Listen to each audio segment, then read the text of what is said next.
Monsieur le Vice-président. Contrairement à l'inquiétude émise par la délégation belge ici, énormément de progrès ont été réalisés ces dernières années sous le leadership de son Excellence, Monsieur le Président Félix-Antoine Tshisekedi Tshilombo. D'abord, l'accès à l'éducation, la gratuité de l'enseignement et la qualité de l'enseignement, héritière d'une situation de plus de 30 ans pendant laquelle le système éducationnel dans son ensemble a été laissé en errance. La République démocratique du Congo s'est dotée d'un cadre normatif assez audacieux dans le sens d'améliorer l'accès à l'éducation et d'améliorer la qualité de l'enseignement. Entre autres, les termes de l'article 43 de la Constitution qui rend l'enseignement de base gratuit et obligatoire, avec pour conséquence que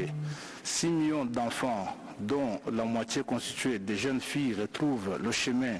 de l'école chaque année, réduisant ainsi les potentialités de la délinquance urbaine connue ces dernières années.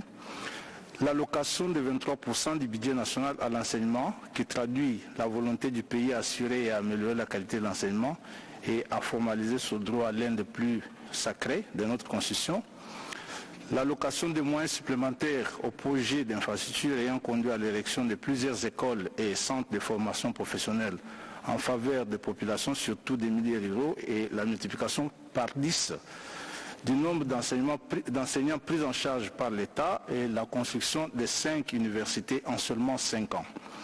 Quant à l'accès aux soins de santé et droits de santé de la population, il y a cette politique généralisée de gratuité de la maternité et des soins de santé pour les tout-petits qui a été adoptée, et la mise en œuvre sur toute l'étendue de la République et le principe de l'universalisation de l'accès à la santé pour tous en cours d'implémentation. En ce qui concerne l'abolition de la peine de mort, on peut noter que la République démocratique du Congo est par essence un État abolitionniste.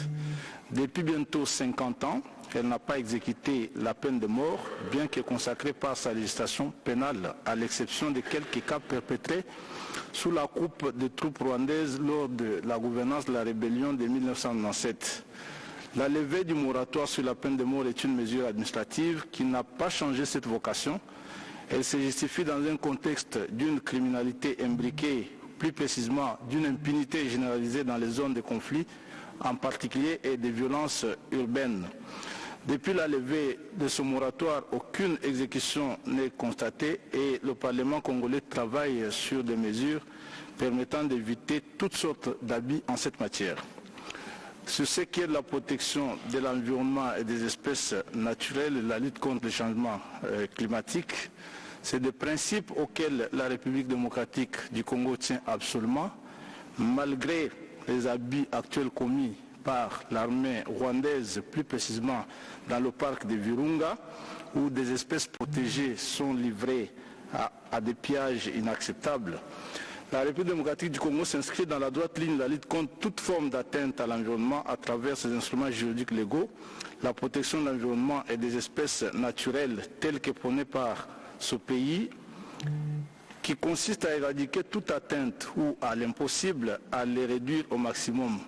C'est après avoir épuisé tous les mécanismes d'éradication et de réduction de toute forme d'atteinte à l'environnement que l'administration étatique applique le principe pollueur-payeur, notamment dans le cadre du Fonds forestier national qui a conduit au projet combien ambitieux de 1 milliard d'arbres prôné par le chef de l'État,